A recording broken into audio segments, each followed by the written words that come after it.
dust in the wind. All they are is dust in the wind. Same old song, just a drop of water in an endless sea.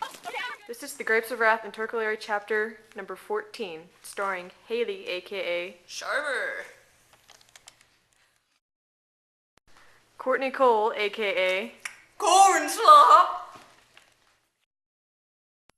Christian, aka Cornbread. So today I was, hoeing. Pretty good. That's cool. Yeah, getting the crops for my family. Oh! Trying to make some money. Oh! You lost some suspenders there. That my suspenders on my pants. You might want to fix that. Not gonna be able to buy any anytime soon. No, I need to keep them rationing. Oh wait, that's World War II. Well, so we're off to California. What about y'all? Well now. What's that? Oh my golly. By golly, I think it's a book. No! Chapter 14! It has words and everything. Man! I've never seen such wonders. Oh! Oh! Jesus! Oh my! My stars! I wonder what it's about. Well, The people in the West do not understand what is happening in Oklahoma, and they move to the western states. oh God! Lippy? Darth Vader? No! I am the great summarizer!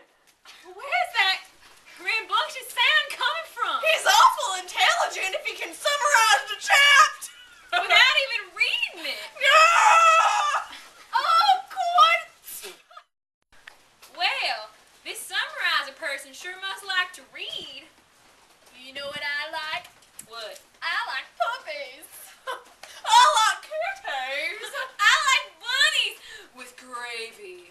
Meow. What? You don't like your rabbits with gravy? Gravy's for slop. Darn corn. tootin'. That's your name, corn slop. Rabbit are for petting, not for eating. Crumpet. Oh God, no! Dun dun dun dun. And now, the analyzing hour. Okay, so chapter 14, it parallels the rest of the chapter because the way that the people are feeling in chapter 14, it shows similar feelings with the family, and it portrays that the people are on a journey in the chapter, and the family is also on a journey. Yes, Throughout- corn slop. Throughout the book. Yes, ma'am. Hey. Alrighty, we have 3 very significant passages. Well, the first one starts with the Western land nervous under the beginning of change. That's the first one. The second passage starts with the Western states nervous under the beginning of change as well. And then the third passage starts with if you own the things people must have could understand this, you might preserve yourself. Those are our 3 passages and what we start with.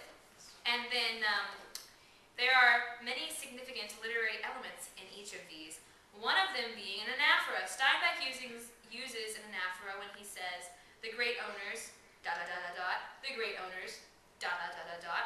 And he also uses the Western land, the Western states, and he also uses repetition when he says, results not causes, results not causes.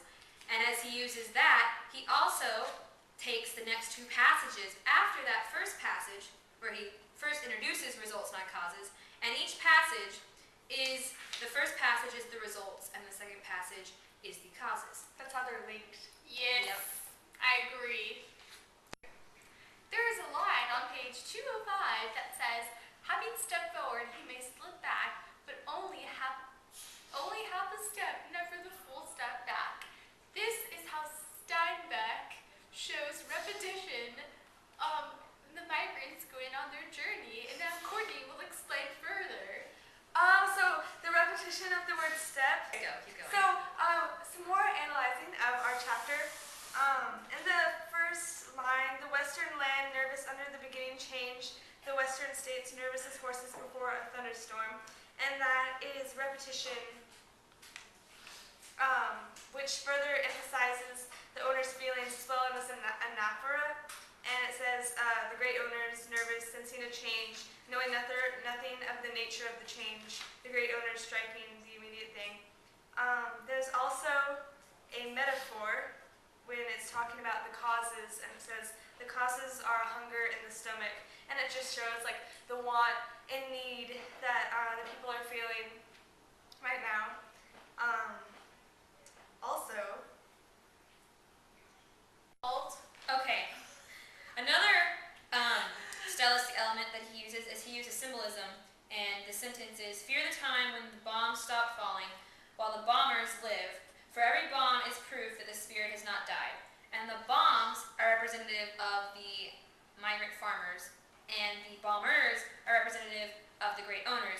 And this is basically saying that the bombs, meaning like when they stop falling, so when they finally get back on their feet and get some, like money and stuff, and they get jobs and get housing and stuff, and they can take care of their families, then that means that they have like not let their spirit die out, that they have kept strong against the bombers. So even though there was bombing going on, while the bombers were dropping, the bombs and trying to destroy them and pull them down, so as the great owners were trying to pull the migrants down, they couldn't, because each migrant farmer is proof that they have not given up against the great owners and their rudeness and trying to destroy them. Because also, in another chapter, Steinbeck mentions that the people living on a camp are to be like, they're living like humans. So basically the great owners don't want the people, the migrant farmers, to be humans.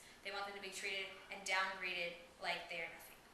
Also, the syntax in this chapter, it's very like long and varied, and it kind of shows like their long and like thoughts and the thoughts they have to take to improve their situation, and also like Yes, Cornslaw. some further stylistic elements that Steinbeck uses is when parallelism, and it's if the step were not being taken, if the stumbling forward ache were not alive, bombs would not fall, throats would not be cut. And other sentences, but that you cannot know, for the quality of owning freezes you forever into I and cuts you off forever from the we. and they're saying that everyone needs to come together, because everyone, like, they're unified in their struggle and their feelings, and If you're not unified, you're not going to get anywhere, because the we is always bigger than the I. Emotion. And the I will never be stronger than the we, because if you just have one person who believes one thing, but all these other people believe the opposite, it's just not going to work. they talk a lot about like one individual, but then they talk about like the hunger multiplied a million times, and like the Western states and the owners, and like it's showing that everyone is stronger together, and it's showing that like everyone is going through the same thing.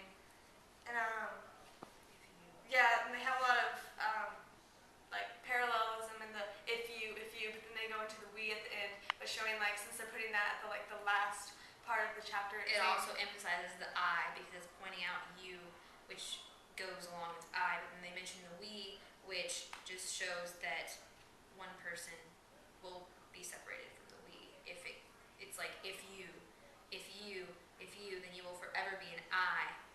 Instead of a we. Yes.